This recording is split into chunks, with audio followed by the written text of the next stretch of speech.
د نیاباتي جګړو دوام به د پاکستان د ورکې لامل شي.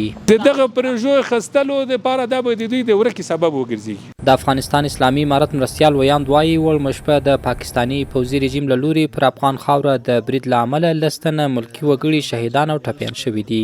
د نوموړي په وینا برید په بشپړ ډول د پاکستان له لوري پیل شوی او ټول هدفونه یې ملکي سیمې وي. متاسفانه تېره شپه یو ځل بیا پاکستاني لوري د کندهار پر سپین بولدک ولسوالۍ بریدونه ترسره کړو چې وروسته د اسلامي امارت ځواکونه هم غبرګون ته اړ شول او د شپې 11:30 بجې بیا دغه جګړه درېدلې ده. اوس مهال په سیمه کې وضعیت نورمال ده. په دې برید کې د یو مجاهد په شمول 15 تنه زموږ ملکی هیوادوال په شهادت رسیدلی دي او 15 نور ژوبل شوي دي. بلخوا سیاسي کارپوهان خبرداری ورکوي چې د نیاباتي جګړو دوام به په خپله پاکستان د ورکېدو تر پولو ورسوي.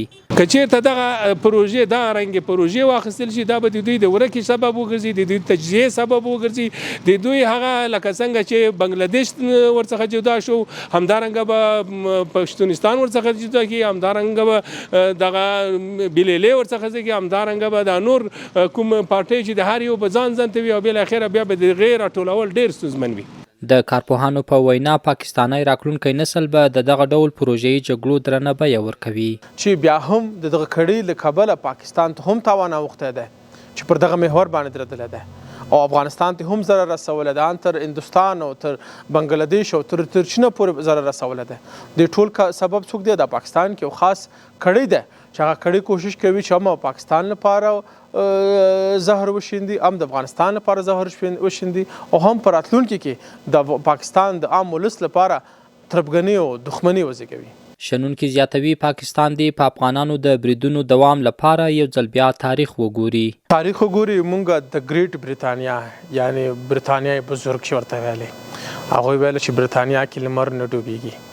افغانستان کې شکست خوړلو اوس برتانیا څخه لندن جوړ دی. شوروي اتحادیه به ویل چې په شوروي اتحادیه کې لمر نه ډوبېږي، اوس یو عادي روسیه ترې جوړه ده.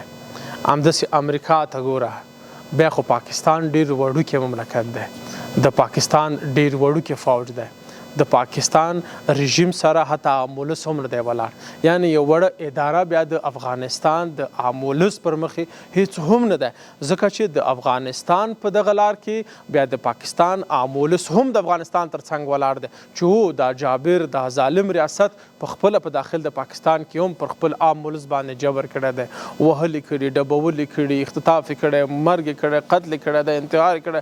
د دې شاهد او ثبوت خپله پاکستانیانو سره هم شتون لري. کارپوهان ټینګار کوي چې د افغانستان پر ملکي خلکو برید د نړیوالو قوانینو ښکاره سرغړونه ده او که پاکستان خپلې نیاباتي جګړې پای ته ونه رسوي نه یوازې د سیمې امنیت به زیانمن شي بلکې دغه هیواد به د تجزیې له ګواښ سره مخ شي. حفیظ الله بریال، حریت رادیو.